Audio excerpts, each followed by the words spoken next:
Lee's experienced tremendous growth from his sophomore year to his senior year.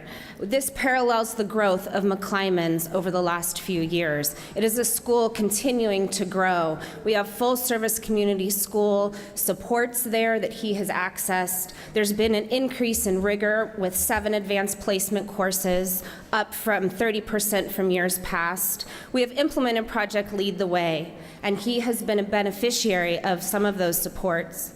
Lee's journey from a 0.6 to a 3.36 was not easy, and there have been many, many bumps in the road. He will attest to those bumps.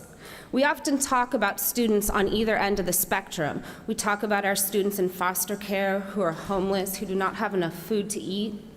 And we talk about our students who are athletes and scholars and on their way to college, ensuring success for their future. But we have a large, huge, thousands of kids who fall in the middle of that spectrum, and on any given day, we don't actually know if they're going to come back to us. Lee spoke to the powerful network that has kept him on track, and if you could move to the next slide, please. This is a testament to the work he has done as a person. It is a testament to the supports that this district has put in place at McClymonds High School. Lee has named key areas that actually mirror our strategic plan. He has asked for schools that are equal, and we are charged with creating equitable opportunities for learning at all of our schools. He has asked for consistent teachers that are committed to and understand the students they serve. We are charged with ensuring high-quality instruction for all of our Oakland students. He has asked for better resources and support services such as mental health services and ongoing social and emotional supports. And we are charged with developing social, emotional, and physical health for every student in Oakland. Next slide, please. What does this all mean? What does this mean? How do we move toward accomplishing this lofty goal? And this team that stands before you does not take this goal lightly. We don't take it lightly, and we fully and completely believe that it is possible because we believe in the children of this district. And we believe in the power of the community to make this happen. We have created a graduate profile which exemplifies the attributes that every graduate in Oakland must accomplish to be successful in college, career, and community. You may be asking yourself at this point, how are we going to get this done? And how is this team going to get this done? Asking yourself the question, when will we accomplish this goal?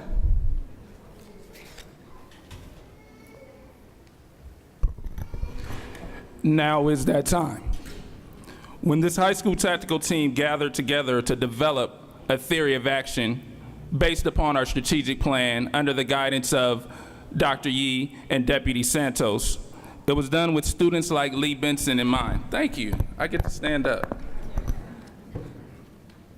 Lee's journey to the 3.36 GPA he now maintains was a long one. He was able to make such significant gains due to what scholars now call educational grit. Lee has displayed a profound amount of commitment, perseverance, and discipline, but he also had the assistance of some adults. Those adults who assisted aligned instruction, resources, and services so that he could be part of a full-service community school. The commitment of those adults to fulfill their roles as part of that school impacted the course of Lee's future. The theory of action's intent is to align all district resources, departments, and initiatives to wrap around not just Lee Benson, but all Oakland Unified School District high school students. If we expand and enrich learning structures and time in alignment to new standards for educators and students, and if educators enact high-quality, interactive instruction using grade-level text and college and career-aligned tasks, and if we engage every student in a robust college readiness core and a strong career academy pathway, then Oakland Unified School District students will graduate college, career, and community ready. Now is that time.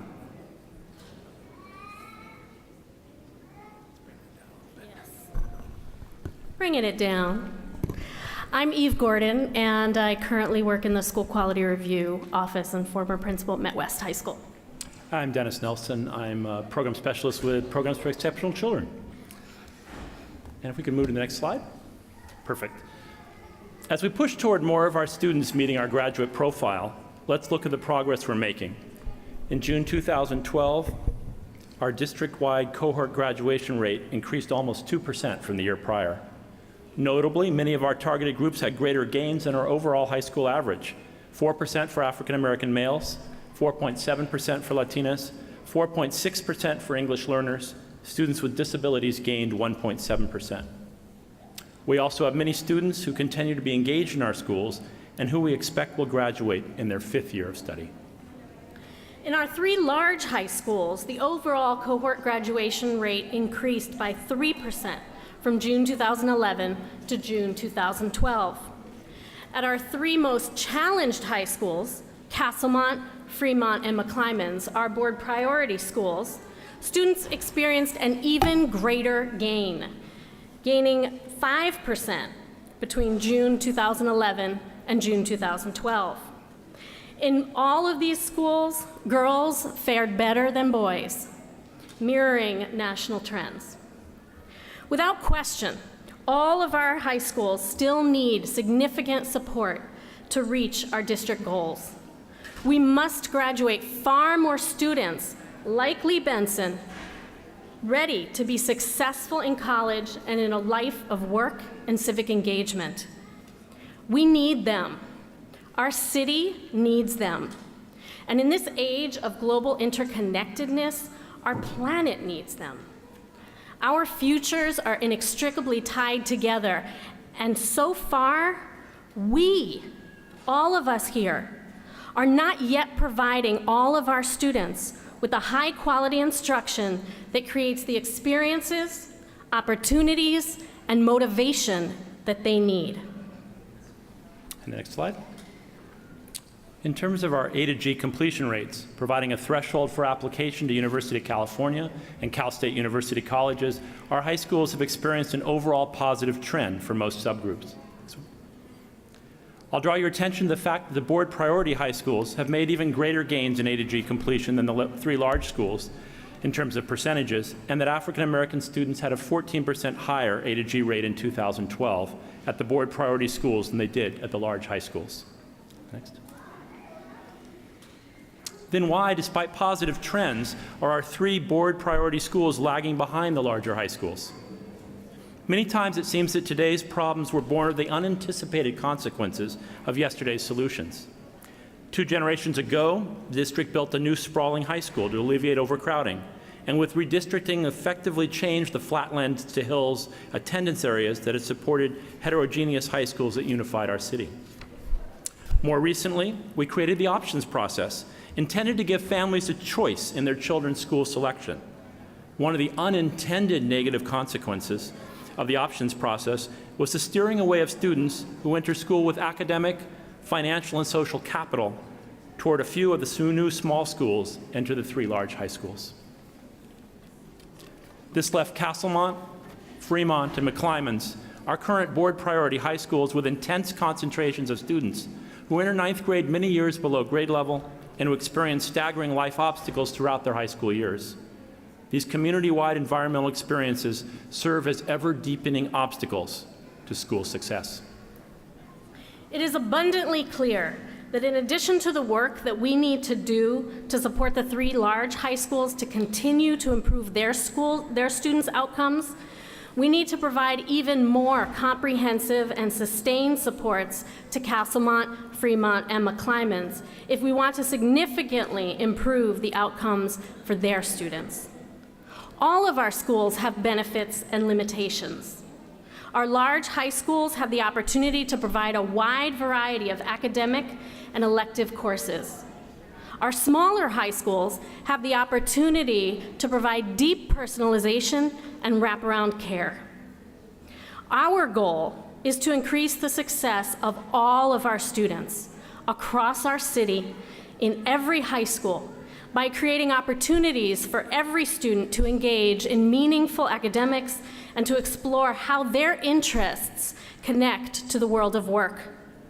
In our efforts to move all of our schools towards our vision and goals, this year we will focus on 3 high-leverage activities: the development of strong instructional leadership teams at each school to facilitate the instructional improvement at the site, the implementation of 3 instructional shifts to support the Common Core curriculum with a focus on academic discussion, and the integration of the Secondary Literacy Collaborative.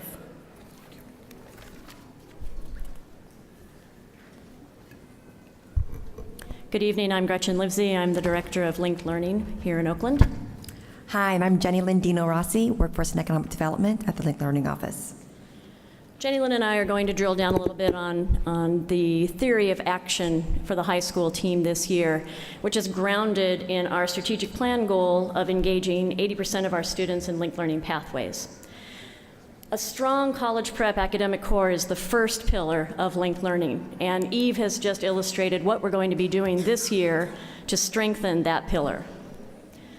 The second pillar of linked learning is ensuring a technical core of courses that meet industry standards in each of our pathways. This year, sorry, wrong card. That's what I get for extemporizing. Okay. This year, a main piece of the high school work in linked learning pillar number 2 is to align our career technical education courses to the recently adopted state career technical education standards, and to continue to develop new and strengthen existing career technical education courses to meet the UC and CSU A to G requirements. In an effort to build capacity for distributing equitable support to all pathways in the district, and ensuring that the pathways are aligned with industry standards, and strengthening the relationship between the city, the schools, and industry, we have already begun work on creating sector-based or sector-specific partnership councils for all the pathways in the district through the Oakland Education Cabinet's School to Career Connections Committee. The Partnership Council will be made up of decision makers and senior level executives from local businesses, post-secondary institutions, government agencies, and industry-related boards and unions. The Partnership Council will provide strategic oversight and be responsible for ensuring that high school students in pathways have access to work-based learning opportunities and post-secondary preparation. We are also working with the Career Ladders Project and the City of Oakland to create the warm handoff to community college, where students can earn stackable certificates within their pathway industry sector and obtain relevant work experience. Earlier today, there was a press conference at Life Academy High School recognizing the alliance between OUSD, the City of Oakland, and Peralta Community Colleges. This alliance is vital for building a sustainable and thriving local economy. Just as a quick reminder for you, this is what a rigorous sequence of career technical courses can look like. This is the sequence of courses that students in the Green Energy pathway at Skyline High School take through their 4 years of high school in that program. Please notice that the capstone class is an AP, Advanced Placement Environmental Science course, that many students who would have entered the pathway probably would not have been able to take without the ramping up of rigor through the rest of the CTE courses. You'll notice on the side the pathway's industry partners who ensure that the career technical education courses they have meet current industry standards. Jenny Lynn also foreshadowed the third pillar of linked learning, which is a work-based learning scope and sequence offered to every student. Students engage in work-based learning throughout their engagement in the linked learning pathway, beginning with guest speakers and study trips, and culminating, we hope, in the gold standard of work-based learning opportunity, the paid internship, often through our Exploring College and Career program. We are also working with Oakland Workforce Investment Board and the Mayor Summer Jobs Program to provide students with subsidized work experiences, the paid internships, that align with their related pathways. The fourth and final pillar, and one that Principal Amy Carrozza spoke to very genuinely today at our press conference, is personalized student supports. This year, our main focus is initiating college and career plans with every ninth grader in the district, beginning with the board priority high schools, where by mid-November, and with the amazing support of our instructional technology team, 100% of ninth graders in those schools will have initiated a digital college and career plan that they will interact with throughout their high school time. Ninth graders at all the other high schools in Oakland will initiate their plans at the end of the first semester. Again, thank you, Jenna. Again, our high school theory of action strongly supports the strategic plan goal of engaging 80% of our students in linked learning pathways. And this slide goes a long way to explaining why. That is our desire. Of the class of 2012, 84.2% of students involved in pathways graduated, while only 58.3% of their non-pathway peers did the same. And hot off the presses today, I have information about the class of 2013.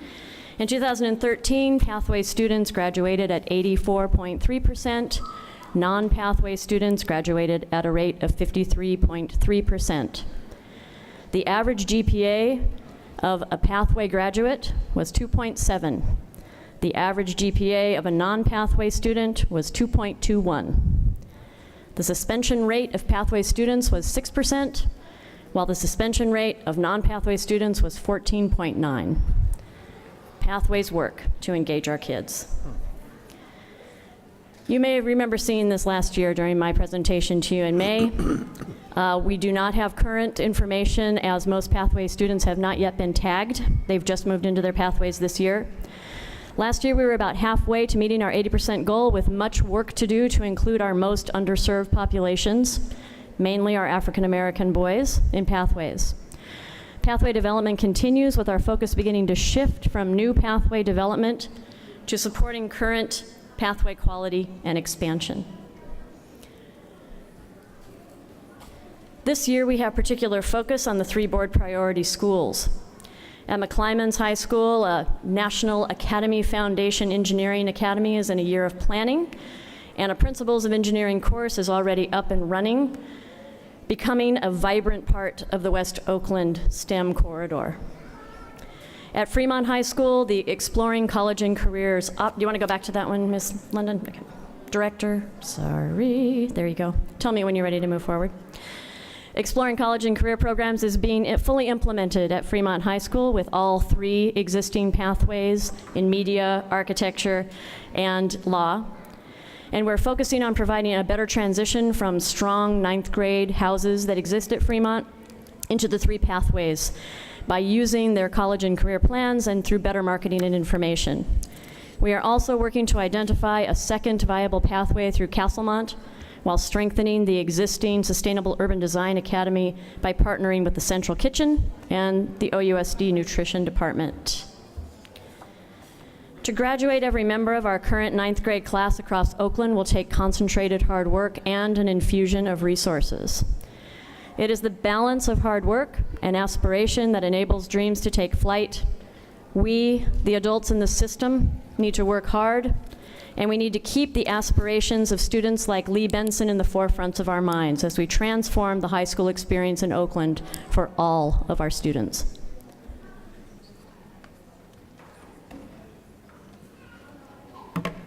Thank you, Gretchen, for illuminating our pathway forward. My name is Jason Yamashiro, and I am here in the district this year because there's another institution that strongly believes in linked learning pathways, and that's Harvard University. I'm a resident with the district office this year. So when we think about, when we think about high school success, we really want to dial back a bit and remind ourselves how important it is, how much influence 3rd grade reading has on middle school success and 8th grade reading performance, how much that 8th grade reading performance impacts students as they enter the high school, and how much that 9th grade reading experience impacts student success in the linked learning pathways. At the beginning, you heard some powerful personal narrative from Lee Benson. In the next few minutes, I'm going to go over some data, and it's not quite the same as hearing the personal story. But remember that in this data, every percentage, every number represents the students of Oakland and our success or failure in serving them. We're going to start with other information that's hot off the press, which is our Scholastic Reading Inventory, SRI data from the fall.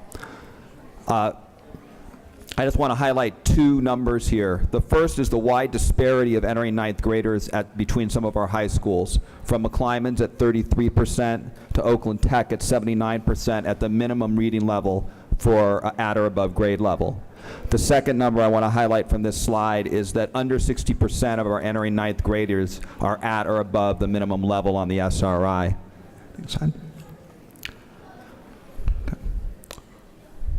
It's important that when we think of SMART goals, we really honor the A. So while we want every single student in Oakland to be successful this year, we need to recognize where we are and where we're going.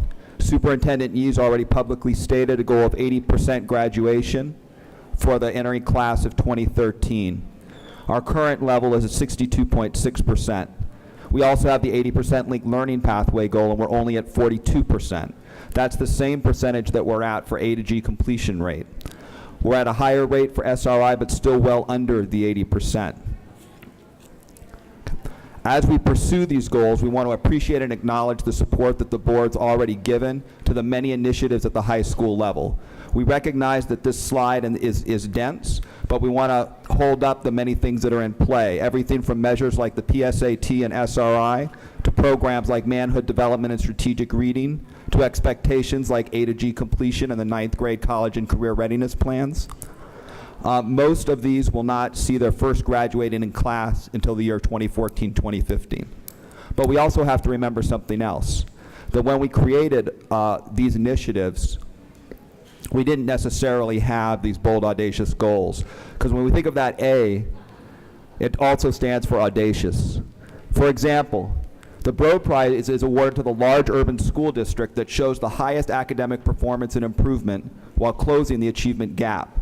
Houston, the 2013 winner, improved its graduation rate by 12 points in 4 years. Miami-Dade, the 2012 winner, improved the graduation rate by 14 points in 4 years. Our goal is 17.4 points in 4 years.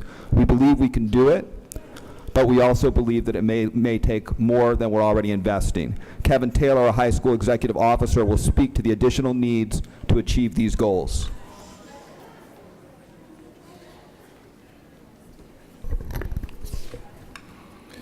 I mentioned earlier that the time is now. In order for us to enact this now, we will need more. We will need more course and credit opportunities. We will need more student support opportunities. We will need more teacher professional development. We will need more teacher collaboration time. We will need more leadership team development. We will need more expanded community partnerships. We'll need more student input regarding instruction and supports.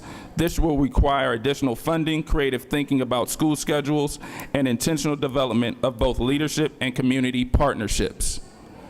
Thank you. Thank you.